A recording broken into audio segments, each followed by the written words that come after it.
अध्याय 15 विराम चिन्ह। पंक्चुएशन। बच्चों, बोलते समय हम कहीं अधिक रुकते हैं, कहीं कम और कुछ बातें लगातार बोलते हैं। यह हम इसलिए करते हैं ताकि सामने वाले को हमारी बात आसानी से समझ में आ जाए। लिखते समय हम कुछ चिन्हों का प्रयोग करते हैं जिनसे हमें पता चल जाता है कि हमें कहाँ और कितना रुकना है।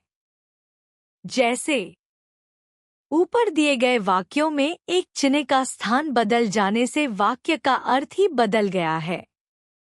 इन चिन्हों को विराम चिन्ह कहते हैं।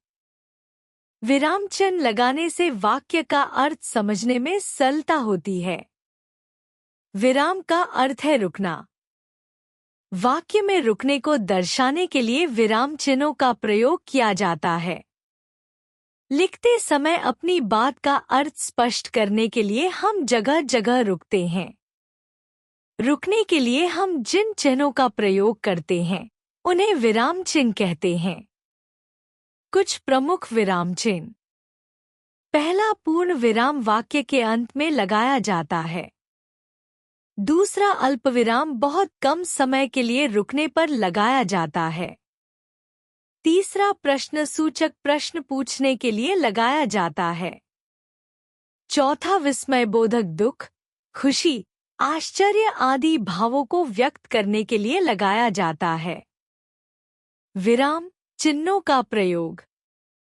क, मैं पतंग उड़ा रहा हूँ। ख, मुझे सेब, संतरा, आम और लीची बहुत पसंद है। ग, क्या तुम कल विद्यालय जाओगे? घ, अरे, तुम इतनी जल्दी आ गए। हमने जाना।